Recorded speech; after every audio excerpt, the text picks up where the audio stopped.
The reason that I think I am so, I'm an easy target is because I'm still new to this. I think going after a trans woman that's been doing this for like 20 years is a lot more difficult. Yeah, good luck. Like, I have tried to be the most uncontroversial person this past year, and somehow it has made me controversial still. Dylan. Tisk, tisk, tisk. Considering that you are an actor who believes the world is a stage set just for you, in which the mindless millions can grovel before your towering narcissism, others might conclude that your consternation is as affected as everything about you. Yet I acknowledge the possibility, however astronomically meager, that you are genuinely confused as to why you are a controversial figure. After all, your entire social media career has been a singularly sustained performance of proudly demonstrated ignorance. It's as if you, snug in your cocoon of comfortable delusions, believe your lack of enlightenment and perception is a moral virtue. In this, you represent your entire generation, gladly defined by glaring untruths and full opposition to reality.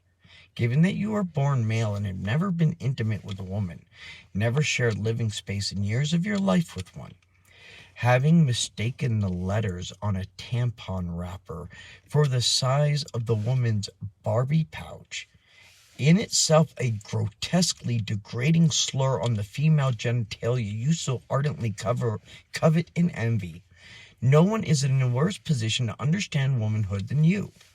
Hence, it's more than believable that you are ill-equipped even to begin to fathom how your daily theatricalities have managed to rout anyone who's reasonably sane into a contentiously frenzied uproar. But let me tell you why my ultimate conclusion is that you are doing what many others have done, employing controversy to gain fame. This should illustrate the impact you have had on real women. After you got the world to notice you, and your videos started to appear on every platform, a woman close to me was so insulted by your minstrel show that in her sleep she shouted, "F you, Dylan!" When she first discussed her concerns about trans activism with me, I actually thought, oh no, she's becoming a transphobe. But I had to hear her out. Her points prompted me to research the issue, to seek out and listen to trans activists.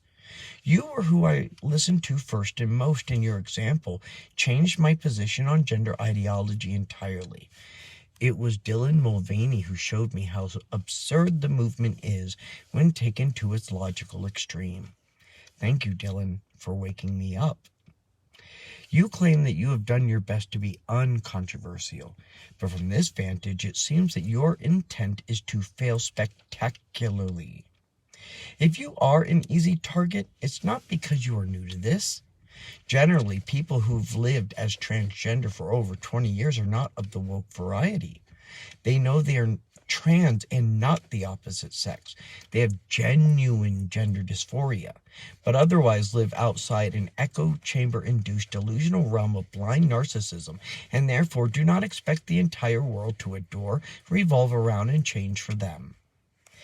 They don't demand that society shower them with adulatory praise and celebrate their unique divinity before kneeling in blind, mind-numbing worship. That's the difference between them and you. They're living their lives, and Dylan wants to be a star. If you are an easy target, it's because you took a sandwich board, painted a massive bullseye on both sides, and hung it vainly around your neck. Let's face it, Dylan. You have achieved exactly what you set out to accomplish. Don't pretend it was not intentional, that you don't love every second of the attention, that you don't revel in the rage you've engendered in the women you loathe enough to gladly spit upon. You are Andy Kaufman in the wrestling arena, hurling insults at women, but where Kaufman played the role of a carnival barker engaging the crowd, you are sincere. Your identity is a compilation of woman-hating tropes, continuous Freudian slips which reveal your actual interpretation of all females. Jealousy is what drives you. Ensnared in womb envy, you innately understand that you will remain at best an outsider, at worst an invader. Saying you are not trying to be controversial is like McDonald's claiming that the business was founded to protect cattle by slaughtering them. You are selling controversy. That's why so many people believe you are trolling. You are the icon of the He-Man Woman Haters Club. Being confused about why people, specifically women, are so upset indicates exactly what makes you such an egregious character. You have such contempt for women that you don't even notice trampling them as you smile for the cameras. You pretend you have only put positivity into the world, but darkness can wear a bright smile. Survivors of Ted Bundy described him as warm, charming, and trustworthy, until they got in his car and realized that the window crank and door latch had been removed. Once escape was impossible, his mask dropped. They say his eyes went black and the monster was revealed. I'm not suggesting that you or other trans activists are serial killers, only trying to illustrate that a facade, however convincing, doesn't represent reality. If your message was truly positive, you would not receive such negativity in return. But you don't care, which is why you accepted a Bud Light sponsorship despite the majority of your audience being children. Advertising alcohol to kids doesn't bother you. That's indicative of who you are. You share the problem of all dull-eyed, cud-chewing, woke activists. Everything is always someone else's fault. If you are offended, it's not that you eagerly shirk responsibility for your own emotions and believe that others control your feelings. It's that people are bigoted. When you receive backlash, it's not that your example is an explicitly sexual caricature performed for children, it's that parents are fascist.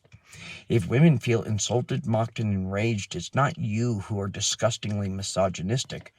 They are just transphobic TERFs. One of the universal truths I've learned is the problem is never, not ever, everyone else. Pretend I wake in a sour mood. I go to work, slap my coworkers and boss. They get irate, scream, and I get fired. Then at a meal with my extended family, I slap the shit out of them. The response is justified anger and disgust. They scream and make me leave. Next, at a block party in my neighborhood, I slap the shit out of my neighbors. They shout and demand I go.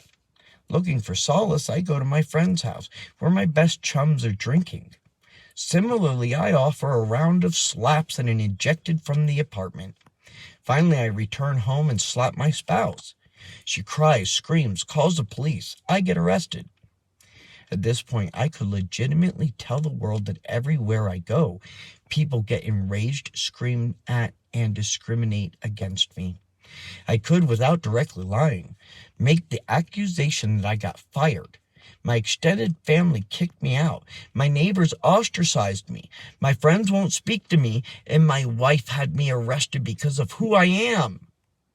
They discriminated against and oppressed me. If I leave out the smacking the shit out of everyone, social media users would shower me with sympathy. No one would ask why the common denominator seems to be me. That's you encapsulated, smacking women in the face and wondering why they are angry. If you face adversity, drama, and criticism everywhere you go, then you are the common denominator and the problem is you. Dylan Mulvaney, you are the physical manifestation of everything wrong with trans activism and wokeness. A degradation of womanhood carved from plastic. An insult with a smile. The stereotypes you model could not be more patronizing if a team of misogynists devoted their lives trying to compete with your example. You make Andrew Tate look like Susan B. Anthony.